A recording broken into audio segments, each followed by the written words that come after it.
Hello and welcome to another daily challenge. Let's see if there are any scores to compete with. Today I'm going to be talking on a subject I was talking about possibly talking on.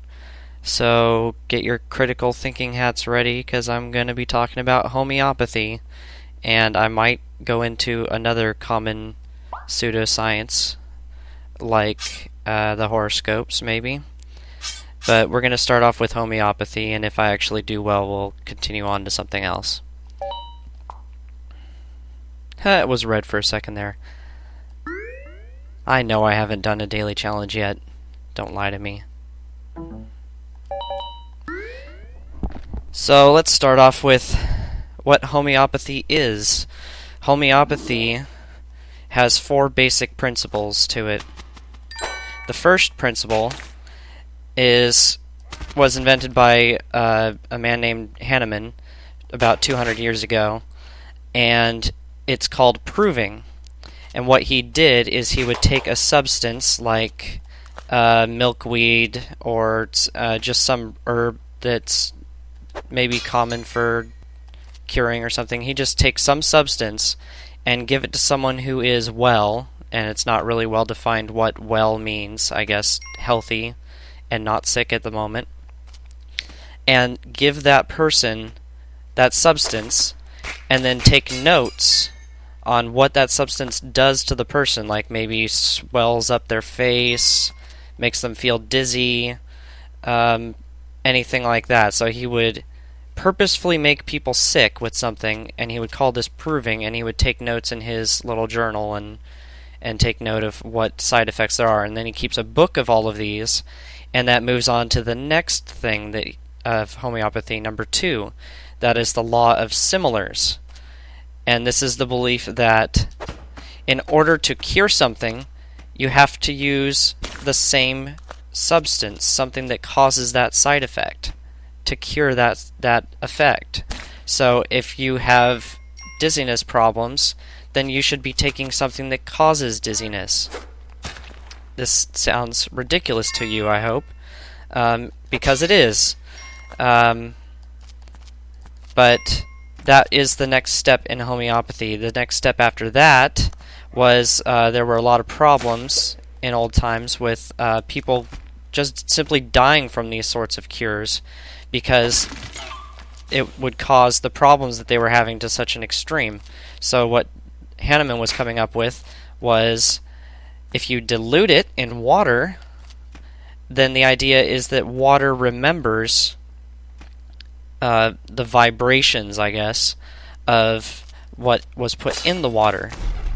So you have to dilute it in water for it to work. And the type of dilutions that you would do are either X or C. If you take 1 part of the thing that you're diluting in water and then 10 parts of water, and you mix that together, and then you do what he calls successing it. I should take that pickaxe. He calls it successing, and that is shaking it, shaking the substance. There's different things that people say you need to do to properly success. Some say you need to tap it 4 times on the table. Some say you need to shake it 10 times in every direction. As you can imagine, it's pseudoscience. It's full of crap. You know, they'll come up with all sorts of different proper ways that you're supposed to do it. And if you do it wrong, then obviously you're just shaking it wrong. But that is what successing is. So you shake 10 parts liquid and 1 part substance, and that's a 1x. Now, if you do 100 parts water and 1 part substance, that's a 1c. Obviously, C would be like 100. Century starts with C. Anyways. So what does Hahnemann think is a strong solution? The answer is you're actually supposed to take that 1C and you're supposed to put that, a drop of that, 1 part of it, into 100 parts of water to make a 2C, and then you're supposed to continue diluting it down to what he suggests typically is 30C. That is 1 over 10 to the 60th power, if I'm doing my math right. So, to give you an idea of how ridiculous that is, 10 to the 23rd is Avogadro's number, which would be 1 atom of the molecule in the mixture. And we're talking to the 60th. And the final point of homeopathy is that the more diluted it is, the stronger it is. A 1C is not supposed to work much at all, while a 2C should be more effective, and 30C is typically recommended. And there are homeopathic things that are in X's instead of C's. For instance, James Randi, the amazing James Randi, he's a magician as well as a skeptic, and he does really cool stuff. I'm probably going to do a talk on him, one of these. But what he did is he went to government about it, and he told them that he wanted 2 boxes of a sleep aid that was homeopathic. I don't need bombs. So they went to the local store and bought him 2 boxes of this sleep aid. And as you can imagine, like most other medicines, it says on the back, don't overdose. If you do, call poison control. What he did is he took those 2 boxes.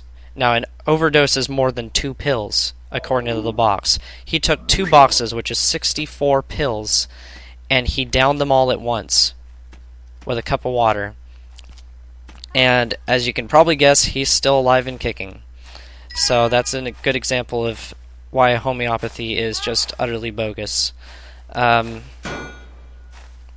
sad thing is, homeopathy is actually pretty common. I've went to a local health store back when I was living in the last town I was in, and they had homeopathic medicine in a section, and I was just surprised that they had that, but it's apparently very commonplace here and definitely in the UK, from what I've heard.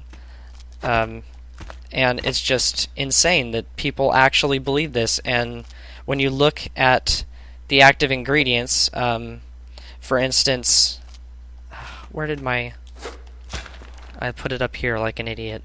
For instance, with that sleep aid, remember, like cures like. So what keeps you, or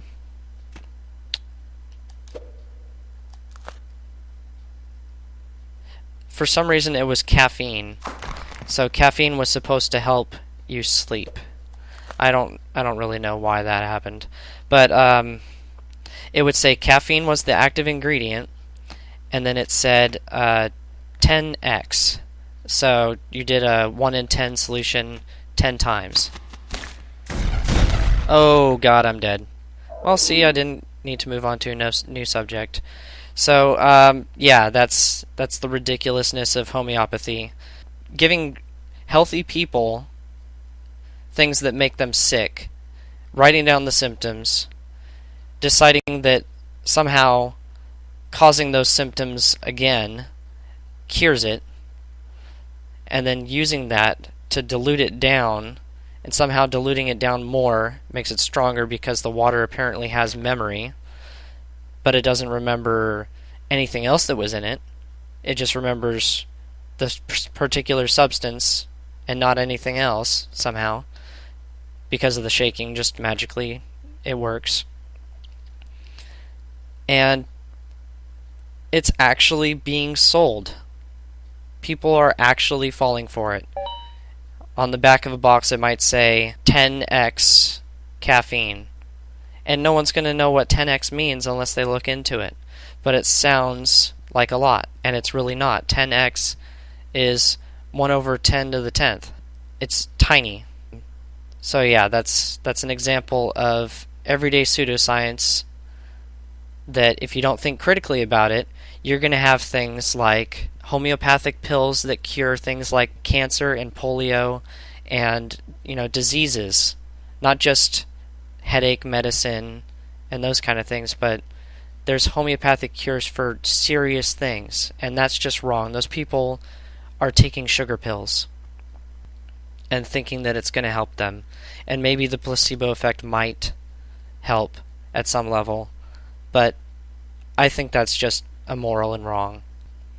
So that's my talk for today. Rank 90 sounds amazing, but it's only because I guess I just started it. I'm not really sure how the times work with this. It's currently 4 in the afternoon, but I guess they reset at a weird time for me. So I hope you found this informative, or at least entertaining, and I hope you have a good rest of your day. I'll see you next time.